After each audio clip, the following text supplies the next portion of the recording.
నమస్తే, welcome to Disha TV. వర్గీకరణ అంశం ప్రధానంగా తెలంగాణ రాష్ట్రంలో చర్చకు వస్తుంది. ఈ యొక్క వర్గీకరణ నేపథ్యంలో మాత్రం ఎస్సీ అలాగే ఎస్సీలో ప్రధానంగా ఉపకులాల మధ్య కూడా చర్చనీయాంశం అవుతుంది. ఇలాంటి నేపథ్యంలో మందకృష్ణ మాదిగ గారు అయితే ఒక ప్రోగ్రాన్ని తీసుకున్నారు. 1,00,000 డప్పులు 1000 గొంతులు అనే కార్యక్రమాన్ని తీసుకున్నారు. మరోవైపు ఇలాంటి సందర్భంలో కూడా చాలా అంశాలు చర్చకు వస్తున్నాయి. ఇదే అంశంపై మాట్లాడడానికి మనతో పాటు కాంగ్రెస్ నాయకులు అలాగే గాయకులు దరువు ఎల్లన్న గారు ఉన్నారు. వారితో మాట్లాడదాం. నమస్కారం. నమస్తే. ఏంటి ఎస్సీ వర్గీకరణ నేపథ్యంలో మాదిగ అనే యొక్క మాటల యుద్ధం కనిపిస్తుంది నాయకుల మధ్య. ఇది కూర్చొని చర్చించుకుంటే అయిపోదా? ఈ జరుగుతున్న చర్చ కారణం ఏంటి, అసలు ఏం చెప్తారు? అంటే ఒక్కరి మంత్రి పదవి కోసం ఆ సామాజిక వర్గాన్ని, నా సోదర సామాజిక వర్గాన్ని రెచ్చగొట్టి మరి మాదిగల మధ్యన ఏదో విఘాతం కలుగుతున్నది, ఇబ్బందులు కలుగుతున్నాయి అన్నటువంటి ప్రక్రియను తీసుకొస్తూ ఉన్నారు, ప్రచారం చేస్తూ ఉన్నారు. ఇది వర్గీకరణ డిమాండే ఒక ప్రజాస్వామికమైన డిమాండ్, రాజ్యాంగబద్ధమైన డిమాండ్. రాజ్యాంగ రచన చేసేటప్పుడే డాక్టర్ బాబాసాహెబ్ అంబేద్కర్ గారు రాజ్యాంగంలోనే సామాజిక న్యాయము జరగాలి అని అన్నాడు. సామాజిక న్యాయం ఎప్పుడు జరుగుతుంది అన్నాడు? కింది స్థాయి వరకు జనాభా దమాషా ప్రకారము కింది స్థాయి వరకు రాజ్యాంగ ఫలాలు అందుకోవాలి, అందుకున్నప్పుడే న్యాయం జరుగుతుంది అన్నాడు. మరి కింది స్థాయి వరకు రాజ్యాంగ ఫలాలు అందట్లేదు కదా. ఈ సమాజంలో ఈ సమాజంలోని రిజర్వేషన్లు జనాభా దమాష ప్రకారం పొందట్లేదు కదా. బీసీలలో ఏబిసిడి ఉన్నట్లే ఎస్సీలలో ఏబిసిడి లేదు కదా. ఈ అంశాన్ని దృష్టిలో పెట్టుకొని 30 సంవత్సరాల కింద జెండా బట్టి పోరాడినటువంటి మందకృష్ణ గారు ఇలా 30 సంవత్సరాలు అల్పెరుగని పోరాటం చేసుకుంటూ వస్తూ ఉన్నాడు. మేమందరం కూడా చాలామంది తెలంగాణలో కవులు కళాకారులుగా ఉన్నటువంటి బిడ్డలందరం కూడా తెలంగాణ కోసం పాటలు పాడిన వాళ్ళం, తెలంగాణ కోసం పాటలు రాసిన వాళ్ళం. ఇలా రాష్ట్రం, మా పాటల సాక్షిగా రాష్ట్రం వచ్చింది. అలా వచ్చిన తర్వాత ఈ రాష్ట్రంలో ప్రధానంగా ఉమ్మడి ఆంధ్రప్రదేశ్లో కూడా రెండు ప్రధానమైన డిమాండ్లు వినిపిస్తుండే. ఆ 2 డిమాండ్లు, ఒకటి తెలంగాణ రాష్ట్రము, మరొకటి వర్గీకరణ. ఈ 2 అంశాలు అపరిష్కృతంగా ఉన్నటువంటి అంశాలు. ఒకదానికి పరిష్కారం దక్కింది, రెండో దానికి దక్కలే. ఆ రెండో దానికి దక్కడంలో కూడా మేము స్వయంగా ఈ సామాజిక వర్గం అయినందున ఇలా మేము ప్రత్యక్షంగా పాత్ర పోషించాల్సినటువంటి అవసరం వచ్చింది. 30 సంవత్సరాలు జెండా మోసిన తమ్ముడు, 30 రోజులు నా సాంస్కృతికంగా తెలంగాణ గడ్డ మీద ఒక చరిత్రలో మరుపురాని మైలురాయిగా నిలిచినటువంటి సాంస్కృతిక కళాకారులు మీరందరూ కూడా ఇంతమంది ఉన్నారు నా బిడ్డలు. మీరు ఈ ఉద్యమంలో చివరి ఘట్టంలో ఉండాలని చెప్పేసి కృష్ణన్న గారు అడగడం ద్వారా మాకు అందరికి కూడా చాలా ఆశ్చర్యం వేసింది. అన్న మీరు అడగడం ఏందన్న, జాతి విముక్తి కోసం జరుగుతున్న పోరాటం ఇది, మిగతా వర్గాలే మద్దతు తెలియజేస్తున్నప్పుడు ఈ సమాజంలో ఉండి ఈ సామాజిక వర్గాలు పనిచేయకపోతే ఎట్లా అని చెప్పేసి సాంస్కృతికంగా పనిచేసిన చాలామంది కవులు కళాకారులు అందరూ కూడా దీనికి ముందు వరుసలోకి రావడం జరిగింది. అందుకనే ఈ పోరాటానికి కృష్ణన్న ఏం పేరు పెట్టిండు? 1,00,000 డప్పులు 1000 గొంతులు అనే కార్యక్రమం పెట్టిండు. 1000 మంది గానం చేస్తారు, 1,00,000 డప్పుల ప్రదర్శన చేస్తారు. ఇది ఫిబ్రవరి 7వ తారీఖు రోజు జరగబోయే ఒక మహత్తర ఘట్టం అని చెప్పేసి తెలియజేస్తాను. సో ఎట్లా ఉండబోతుంది ఈ కార్యక్రమం? ఎందుకంటే సంస్కృతిగా ఒక పోరాటం లాగా అనిపిస్తుంది. అంతమందిని ఒక దగ్గర తీసుకొచ్చి అందరినీ చైతన్యం తీసుకొచ్చే అంశం, కానీ ప్రాక్టికల్గా ఎట్లా ఉండబోతుంది? ఎన్ని రోజుల పాటు ఉండబోతుంది? మీ పాత్ర ఎలా పోతుంది? ఎంతమంది ఈ కార్యక్రమంలో పాల్గొనబోతున్నారు? ఇది ఒక సభకు 4 డప్పులు వచ్చి కొట్టిపోయిన సందర్భాన్ని చూసినాం. ఒక రాజకీయ పార్టీ మీటింగ్కు ఒక 100 డప్పులు దాకా వచ్చి కొట్టి చూసినాం. ఒక న్యాయపరమైనటువంటి వర్గీకరణ డిమాండ్ను దాని సాధన దిశగా ఇలా స్వయంగా ఒక డప్పే దాని కార్యక్రమం నిర్వహించడానికి ముందు వరుసలో నిలబడతా ఉన్నది. ఇంతకుముందు వివిధ కార్యక్రమాలకు డప్పు కొట్టినాం, కానీ ఇప్పుడు డప్పే ఒక పోరాటంలో ముందు వరుసలో నిలబడి సాంస్కృతిక ప్రదర్శనను ఇలా ఇవ్వబోతా ఉన్నది. దాని ఆకాంక్షలు నెరవేర్చబోతుంది. నా జాతి ఈ డప్పును కొట్టినటువంటి జాతులు ఇంకా అణచబడతా ఉన్నాయి. ఈ డప్పును నమ్ముకొని పనిచేసిన జాతులు రాజ్యాంగ ఫలాలు న్యాయబద్ధంగా జనాభా దమాష ప్రకారం అందుకోకపోతున్నాయి అనే ఒక ప్రకటన, బహిరంగ ప్రకటన డప్పు శబ్దం ద్వారా ఆ రోజు వినిపించబోతా ఉన్నాము. 1,00,000 డప్పులు బరాబర్ 1,00,000 డప్పులు, 1,00,000 కంటే పైన వస్తాయి డప్పులు. ఎందుకంటే ఏ గ్రామం అని వెళ్ళండి, ప్రతి గ్రామంలో డప్పులు ఉంటాయి. ఏ చిన్న పల్లెటూరు మారుమూల ప్రాంతంలో కనీసం 2 డప్పులు అని ఉంటాయి. ఊర్లో ఏదైనా పండుగ తీసుకోండి, పండుగ అయినప్పుడు కొట్టేది డప్పులే, చావు అయినప్పుడు కొట్టేది డప్పులే. ప్రతి కార్యక్రమంలో ఈ డప్పు తన పాత్ర పోషిస్తుంది. పొలాల్లో పనిచేసుకునే వాళ్ళు కూడా ఊర్లో ఒక డప్పు శబ్దం వినిపిస్తే వాళ్ళ ఇంట్లో పెళ్లి అవుతున్నట్టుంది అని అంటారు, పెళ్లి డప్పు కొడితే. లేదా వాళ్ళు ఎవరో బోనాలు చేస్తున్నట్టున్నారు, ఎవరో పోషమ్మకు చేస్తున్నట్టున్నారు అని అంటారు. ఆ పోషమ్మ డప్పు చూస్తే డప్పు శబ్దం రకరకాలుగా బీట్లు ఉంటుంది. లేదా ఆ పొలాల్లో పనిచేసుకునే వాళ్ళకు ఒక శబ్దం వినిపించినప్పుడు అయ్యో ఎవరో చనిపోయినట్టున్నారు ఊర్లో అని అనుకుంటారు, అది చావు డప్పు. అట్లా డప్పు వివిధ శబ్దాలు పలికిస్తూ ఈ సమాజంలోని వివిధ పాత్రలు, భిన్నమైనటువంటి అంశాలు, జీవితంతో ముడిపడినటువంటి భిన్నమైన అంశాలు, పండగైనా పబ్బమైనా చావైనా వాటికి తోడుగా నిలబడ్డది డప్పు దరువు. డప్పు అనగానే కేవలం డప్పు మాత్రమే కాదు, ఆ డప్పును మోస్తున్న ఆ సామాజిక వర్గం, ఆ సామాజిక వర్గం ఇలా ఇబ్బందులో ఉన్నప్పుడు మిగతా సమాజం అంతా కూడా తోడుగా నిలబడడానికి ఇలా ముందు వరుసలో నిలబడతా ఉంది. ఇది ప్రత్యక్ష సాక్ష్యం ఈరోజు జరుగుతున్నటువంటి రౌండ్ టేబుల్ కాన్ఫరెన్స్. బీసీ మేధావులు ఈరోజు సభ పెట్టారు. వాళ్ళు ఇది ప్రజాస్వామికమైన డిమాండ్, ఈ డిమాండ్ను మేము మద్దతు ఇస్తున్నామని చెప్పేసి వాళ్ళు ప్రకటిస్తా ఉన్నారు. వాళ్ళకి చేతులు జోడించి నమస్కరిస్తా ఉన్నా. ఎందుకంటే ఇది ప్రజాస్వామికమైన డిమాండ్. తెలంగాణ రాష్ట్రం కోసం మొత్తం దేశంలో ఉన్న పార్టీలను ఎట్లయితే మద్దతు ఇచ్చినాయో, ఇలా వర్గీకరణ కోసము అన్ని పార్టీలు మద్దతు ఇచ్చినాయి, అన్ని కులాలు మద్దతు ఇస్తూ ఉన్నాయి, అన్ని వర్గాలు మద్దతు పలుకుతూ ఉన్నాయి. కవులు, కళాకారులు కూడా ఏ సామాజిక వర్గంలోనూ ఉండని మొన్ననే బీసీ కవులు, కళాకారులు అవుట్రైట్గా సపోర్ట్ చేశారు. ఇట్లా ప్రతి రంగము ఇలా వర్గీకరణ డిమాండ్ను సపోర్ట్ చేస్తూ ఉన్నాయి. కానీ వర్గీకరణకు అసలైన మద్దతు ఇవ్వాల్సింది మాల సామాజిక వర్గం.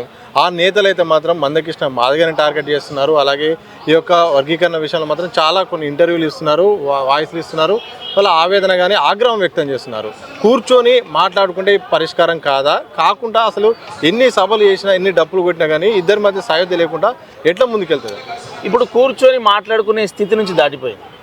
ఎందుకంటే కూర్చొని మాట్లాడుకునే స్థితి ఆ సామాజిక వర్గంలోని నేతలలో ఆ సహనం ఉంది, ఆ ఓపిక ఉందని నేను అనుకోవట్లేదు. ఇలా ఒక రాజకీయ నాయకుడు ఆయన పదవి కోసం ఆ సమాజాన్ని అంతా రెచ్చగొట్టి తీసుకొచ్చి బహిరంగ సభ పెట్టినప్పుడు ఇలా ఆ సమాజం అంతా కూడా ఆ భ్రమలలో ఉంటే కనుక అది ప్రమాదం అవుతుంది. ఆ సమాజంలో ఉన్నటువంటి విద్యావంతులు చాలామంది వర్గీకరణ కోరుకుంటున్నారు. ఇది ప్రజాస్వామికమైన డిమాండ్, వర్గీకరణ జరగాలి, ఎవరి జనాభా ఎంత ఉంటే వాళ్ళంతా అనుభవించాలి అని అనుకునే నా మాల సోదరులు కూడా చాలామంది ఉన్నారు. వాళ్ళకి నేను సల్యూట్ చేస్తూ ఉన్నా. కానీ వాళ్ళ సంఖ్య కూడా సరిపోదు రేపు కూర్చొని మాట్లాడడానికి. ఎందుకంటే రాజకీయంగా పలుకుబడి కలిగిన వాళ్ళు ఇలా శాసనాల్ని కూడా తారుమారు చేసే స్థాయిలో ఈ పాలక పొజిషన్లో ఉన్నటువంటి నాయకత్వం వహిస్తున్న వాళ్ళు, ఈ సామాజిక వర్గంలో ఉన్న వాళ్ళు ఎవరైతే ఉన్నారో వాళ్ళు కీలక భూమిక పోషిస్తారు. ఆ కీలక భూమిక పోషించే దగ్గర వర్గీకరణకు వ్యతిరేక మనస్తత్వం వాళ్ళలో ఉన్నప్పుడు మాకు ఎట్లా కూర్చొని మాట్లాడుకుంటే పరిష్కారం అయితే నమ్మాలి? కూర్చొని మాట్లాడుకునే పరిస్థితి. అందుకనే ఇలా ఒక దశలో ఈ వర్గీకరణ చంద్రబాబు నాయుడు గారు ముఖ్యమంత్రిగా ఉన్నప్పుడు వర్గీకరణ అమలైంది. ఇక్కడ ఆ అమలైన సందర్భంలో చాలామంది ఉద్యోగాలు, ఈ మాదిగ సామాజిక వర్గం నుంచి చాలామంది ఉద్యోగాలు పొందారు. దాని తర్వాత దాన్ని కొట్టివేయబడిన తర్వాత, వాళ్ళ లాబింగ్ తోటి కొట్టివేయబడిన తర్వాత, ఇది కింది స్థాయిలో ఉన్నటువంటి సామాన్య మాల ప్రజలకు తెలియదు. కొంతమంది చేసినటువంటి కుట్ర వల్ల జరిగింది. ఇది కొట్టేసిన తర్వాత ఇన్ని సంవత్సరాలనైతే ఏ ప్రయోజనం పొందకుండా ఈ జాతి అవస్థలు పడ్డది కదా. వచ్చినటువంటి రిజర్వేషన్ ఫలాలన్నీ కూడా ఒకటే సమాజం అనుభవించింది కదా. ఇంత నష్టపోయినాం కదా. ఇప్పుడు సుప్రీంకోర్టే తేల్చేసిన తర్వాత ముఖ్యమంత్రి రేవంత్ రెడ్డి గారు స్వయంగా నేను బరాబరి వర్గీకరణ చేసి తీరుస్తే ఇది రాజ్యాంగబద్ధమైన డిమాండ్ అని చెప్పేసి ఆయన గతంలో కూడా ఎంఆర్పీఎస్ ఉద్యమాలకు సహకరించిన వాడు, సపోర్ట్ చేసిన వాడు కనుక ఆయననే ఈరోజు ముఖ్యమంత్రిగా ఉన్నారు. నేను దీన్ని వర్గీకరణ చేసి చూపిస్తే ఈ రాష్ట్రంలో, ఈ దేశంలోనే మొట్టమొదటి రాష్ట్రంగా ఉంటుందని చెప్పేసి చెప్పిన మొనగాడు ముఖ్యమంత్రి రేవంత్ రెడ్డి గారు. ఈ ప్రక్రియలు అన్నీ కొనసాగుతుండగా కొంతమంది, కేవలం కొంతమంది ఆ సామాజిక వర్గంలో ఉన్నటువంటి వాళ్ళు రెచ్చగొట్టే ప్రసంగాలు చేయడం, ఓ పక్కన మందకృష్ణన్న గారిని తిట్టడము, ఓ పక్కన మాదిగ సమాజంలో చదువుకున్న వాళ్ళు ఉండరు, చదువుకోవడం లేకుండా ఇన్ని పాటలు వస్తాయా సోదరా? కవులు, కళాకారులు ఎంతమంది ఈ సమాజంలో పుట్టారు. నేను ఈ కులానికి సంబంధించి ఈ కులం ఇది, ఈ కులం అని నేను అనట్లే. ఎవరు ఏ సామాజిక వర్గంలో పుడతామో ఎవరికి తెలియదు. నేనంటా ఉన్నా నా మాల సామాజిక వర్గ సోదరులారా, నేను కూడా మాల సామాజిక వర్గంలో పుట్టి ఉంటే, నేను ఆ సామాజిక వర్గంలో పుట్టి ఉంటే నేను వర్గీకరణకు సపోర్ట్ చేసేవాడిని. కానీ ఆ సమాజము ఒక కులపరంగా ఐక్యం కావడానికో, ఒక ఆత్మగౌరవంగా ఈ సమాజం, ఇప్పుడు మన తల్లిదండ్రులు అంటాం, వేరే వాళ్ళ తల్లిదండ్రులు మన తల్లిదండ్రులు అనం. నువ్వు ఆ సమాజంలో ఉన్నప్పుడు నీ ఆత్మగౌరవము, నేను పలాని కులంలో పుట్టినా ఆత్మగౌరవంగా ప్రకటించుకోవడం ఓకే. కానీ అంతవరకు ఓకే. కానీ మిగతా సమాజానికి కించపరిచేలా మాట్లాడడం, మిగతా సమాజానికి వచ్చే ప్రయోజనాలని కూడా నువ్వు కాకుండా చేయడం, అది చేస్తే మాత్రం తప్పు. కాబట్టి అది జరగొద్దని చెప్పేసి ఇలా అన్ని సామాజిక వర్గాలు సపోర్ట్ చేస్తున్నటువంటి న్యాయపరమైన డిమాండ్ను మిగతా ఈ మా సామాజిక వర్గ, ఈ మా సోదర సామాజిక వర్గంలో మిగతా వ్యక్తులు కొంతమంది కూడా కుట్రపూరితంగా ఇలా లేకుండా ఒక జ్ఞానవంతులుగా, ఒక రాజ్యాంగ నిజంగానే వాళ్ళ అంబేద్కరిస్టులు అయితే వర్గీకరణను సపోర్ట్ చేస్తారు. కాబట్టి ఆ ప్రక్రియలో నా సోదర సామాజిక వర్గం కూడా ఉండాలని చెప్పేసి నేను ఆశిస్తూ ఉన్నా. అంత సమాజం అంతా అండగా నిలబడుతుంది. కవులు, కళాకారులు అండగా నిలబడ్డరు, మేధావులు అండగా నిలబడ్డరు, చాలామంది అన్ని రాజకీయ పార్టీలు అనుకూలంగా ఉన్నాయి. ఏ పార్టీనో వ్యతిరేకంగా ఒక ప్రకటన ఇవ్వమనండి, ఇస్తారా? ఇది న్యాయబద్ధమైన డిమాండ్ అని అన్ని పార్టీలు అనుకూలమైన తీర్మానం చేసినాయి కదా. సేమ్ యాజ్ ఇట్ ఈస్గా తెలంగాణ మూమెంట్ లాగానే కనబడుతుంది నాకు. మీరు చూడండి, ఆంధ్ర ఉద్యమం కృత్రిమ ఉద్యమం, దీన్ని అడ్డుకోవడానికి జరిగినాయి. లగడపాటి, రాయపాటి, మేకపాటి అని కూడా చాలామంది ఎంతమంది కట్టల సంచులు పట్టుకొని వచ్చారు. ఇలా ఇక్కడ కూడా వర్గీకరణ ఉద్యమంలో కూడా అట్లనే కనబడతా ఉంది. లగడపాటి నేను అనుకుంటా ఉన్నా లగడపాటి రాజకీయ సన్యాసం తీసుకున్నాను. నేను ఒకవేళ తెలంగాణ వస్తే కనుక అంటే ఎంత శపథం చేసి చూడండి, అడ్డం పడి నేను రాజకీయ సన్యాసం తీసుకుంటానన్నాడు ఆయన. కానీ ఇప్పుడు కనబడతలేడు ఆయన, రాజకీయంలో కనబడతలేడు. రేపు వీళ్ళ భవిష్యత్తు కూడా అట్లా కావద్దని నేను కోరుకుంటున్నా. సో చివరిగా చెప్పండి, 1000 గొంతుల్లో మీ గొంతు ఎలా ఉండబోతుంది? ఆ గొంతులో ఒక పాట పాడి మీ నోటి ద్వారా 1000 గొంతులో నాదొక గొంతు ఉంటుంది. ఎందుకంటే సామాజిక చైతన్య గీతాలు రాసిన వాడిగా, ప్రాంతీయ ఉద్యమం జరుగుతున్నప్పుడు ఈ ప్రాంత విముక్తి జరగాలని చెప్పేసి పాటలు రాసినటువంటి వాడిగా, పాడినటువంటి వాడిగా, న్యాయపరమైనటువంటి పోరాటాల్లో ఖచ్చితంగా నా పాట ఉంటుంది. పాడతాం, రాస్తాం బరాబరి. మిగతా సామాజిక వర్గాలు అన్ని సమాజంలో అన్ని కులాల మీద రాసుకున్నాం పాటలు. అన్ని సామాజిక వర్గాల నేపథ్యాన్ని, వాళ్ళ వృత్తుల్ని, వాళ్ళ ఆత్మగౌరవాన్ని ఎత్తిపడుతూ పాటలు రాసుకున్న వాళ్ళం.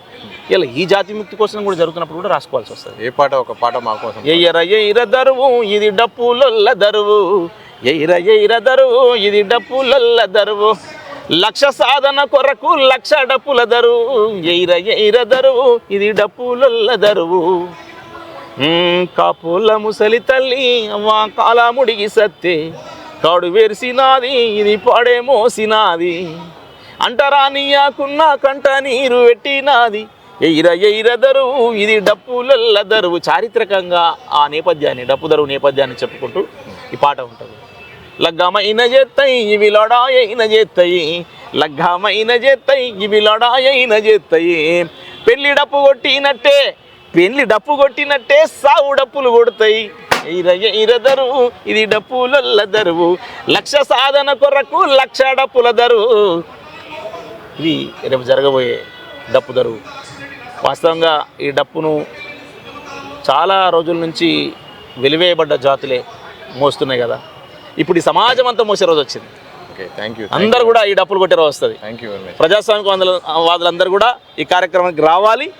డప్పు సంకనేసుకొని హైదరాబాద్కు ఫిబ్రవరి 7వ తారీఖున రావాలని చెప్పేసి నేను పిలుపునిస్తా ఉన్నాను. కేవలం మాదిగ బిడ్డలు మాత్రమే, ఈ సామాజిక వర్గం మాత్రమే డప్పులు వేసుకొని కాదు, మిగతా మద్దతు ప్రకటిస్తున్న వర్గాలు కూడా డప్పులు వేసుకొని వచ్చి మీ సంఘీభావం ప్రకటించాలని చెప్పేసి నమస్కరించి వేడుకుంటాం. సో మొత్తంగా ఇది దరువు ఎల్లన్న గారు ప్రధానంగా చెప్పి వర్గీకరణ కోసం అందరూ మద్దతు ఇవ్వాల్సిన అవసరం ఉంది. అలాగే లక్ష డప్పుల కార్యక్రమానికి అందరూ కూడా రావాలి. ప్రతి ఒక్కరు కూడా కులానికి సంబంధం లేకుండా డప్పులతో వచ్చి కూడా అందరికీ మద్దతు ఇవ్వాల్సిన అవసరం ఉందని కూడా వారు సూచించిన సందర్భాన్ని చూడవచ్చు.